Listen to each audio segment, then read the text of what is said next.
Welcome to Gawne in 60 Seconds. It's that time of the week where I bring you all the latest motorsport news that I've noticed and I want to chat about it. So let's get straight into it. So first of all, this is the car channel. Please do make sure you subscribe. There's loads of new videos on here, such as driven both old and new Volkswagen Golf GTIs, that's the GTI 50, the new GWM Haval Jolion Pro, which is a Chinese SUV, the Xpeng G6, all went live this week. Also my update for the year, because I've done a year now on YouTube making these videos, so please do make sure you subscribe to that channel. And then you've got the Motorsport channel, which is this one, where every week we have the news, and then I also put on the TV times and stuff like that. And of course, I like to update every time something big happens in F1 or other motorsport news as well. So if you could make sure you subscribe to both, it doesn't cost you anything and it really does help the channel. So first piece of news is that last week was the British Grand Prix, of course. It was a sprint weekend. The race itself was won by Charles Leclerc, with George Russell coming second and Lewis Hamilton third. Now there was a late race safety car, which is the controversial thing, which meant that both Ferraris pitted, took new tyres, but George Russell didn't, and because he didn't and the race didn't restart, he finished second and got that jump on Lewis. Now, during the race itself, you've got to say Leclerc was the fastest Ferrari driver. Antonelli was the fastest Mercedes driver, as he has been for most of the season. He's got the legs on Russell. So even though Russell is getting the points here, Barcelona, for example, it is Antonelli that is faster. Obviously, it's a shame his car got damaged as he went over those curbs. But, you know, the luck is going to ebb and flow between the two Mercedes drivers. But with the reliability of the Mercedes looking frail, this might open the door for Ferrari to come in and poach one of the world titles. Interested to know what you think about George Russell. Do you think that Kimi Antonelli is just a better, faster driver? Do you think George is cooked? Because personally, George, I don't find him particularly likeable. But what I do like is Kimi Antonelli. He is very quick, very raw, brilliant personality. And I would love to see him win this title. I really, really would. If, of course, none of the Ferraris can, because it would be great to see Lewis get his 8th. But moving on from there, let's talk about this late race safety car. Because, all well and good, you have this late race safety car, and the ghost of Abu Dhabi 2021 raises its head again. Because the race is coming to an end and you want one last lap of racing. Everyone wants one last lap of racing, and the message comes on the screen, safety car in this lap, and it is a software error, because the rules state that once you let the lapped drivers overtake you, you have to wait at least another lap before you can send the safety car back into the pits, and that means there is never going to get a restart. So it's a real shame. And this is what we saw. This is exactly the rule we saw broken in Abu Dhabi 2021, because the lap cars were told, or some of the lap cars were told they could overtake, and then immediately the safety car went back into the pits. So it was breaking the FIA's own rules. Now there are two things I see that really need to be addressed here in the rules, because no one wants to spend the last 5 laps behind the safety car. And whilst I actually don't mind, it is what it is. You know, it's very rare in the grand scheme of things that races finish behind the safety car, but it has to happen. Now, in IndyCar, when it comes to lapped drivers overtaking and then going around to unlap themselves, and the whole reason for that is so they don't get in the way of the fight at the front, and you kind of get that, it makes perfect sense. Now, a lot of people said they should just drop to the back. That doesn't work in terms of the timing systems and everything, it just doesn't work like that. So what you do in IndyCar, if it's in the last 10 laps, then the lap drivers will peel off into the pits on the lap that the safety car comes in. And then the field goes, and then they just rejoin behind the field, which kind of makes loads of sense, in my opinion. And that is a nice, clean, simple way to do things. The other option, of course, is to throw a red flag. If you get a safety car incident in the last 10 laps, say, throw a red flag, and then everyone starts again on new tyres, you get a new restart and everything, and that's probably the most show-busy version. What would you like to see happen? Please tell me in the comments below, because I think the red flag could be blamed as being a bit artificial, but I certainly think the process could be sped up by copying IndyCar, the way they get the cars to just jump into the pits to unlap themselves, because you can do that and then not have to wait a whole extra lap, and you would have got another lap of running in this race. So I think there should be changes. Please do let me know in the comments below what you think. The Guardian have also run a story exactly about this, telling us that the FIA are going to look at the rules, and I think they really do need to, because the anti-climax bit doesn't really bother me, because I think you are going to get some races, like you're going to get some football matches that are 0-0 draws, aren't you? Some races aren't going to finish with a flurry, and that's fine for me.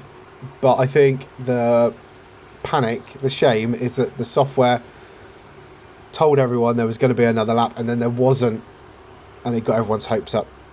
So, you know, I think there's definitely an argument for procedure to be tightened up and things to be quicker, and I think that's a fair discussion to have.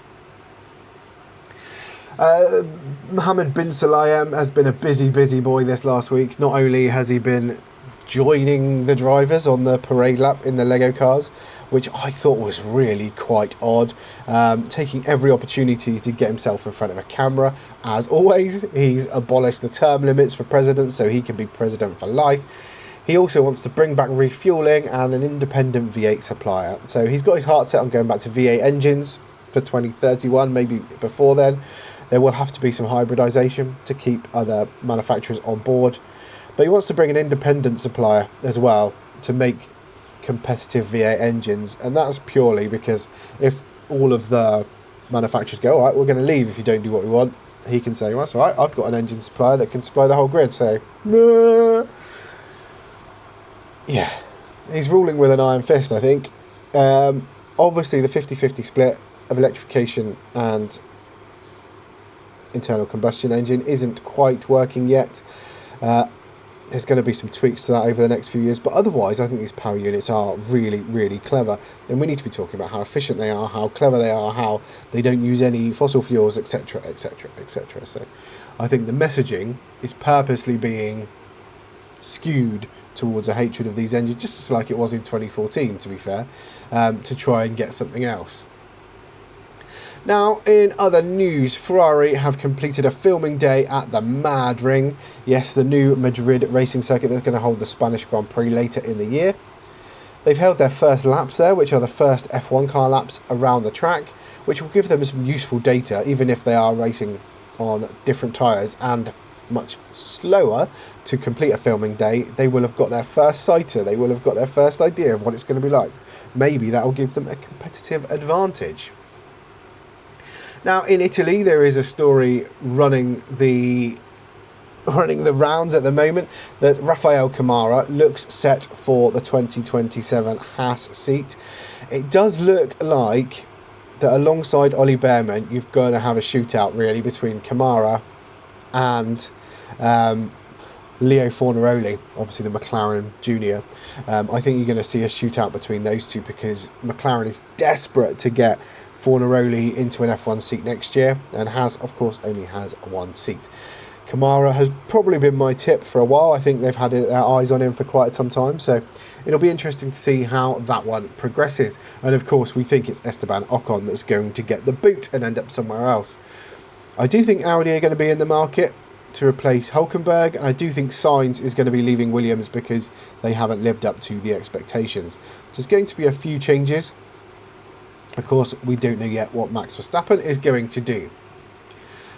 Next up, Bahrain is still confident that it can hold its race in October this year. Now, it's going to be tight, but there has been further developments in the Middle East which make, I think, holding even Qatar and Abu Dhabi quite a worry, and definitely only penciled in at this moment. So I don't think under the current circumstances Bahrain could turn up on the calendar this year.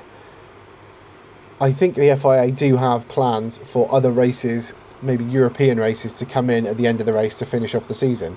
As it currently stands, in July 2026, I can't see the Bahrain Grand Prix coming back to the calendar this year, purely because the situation in the Middle East is currently too up and down.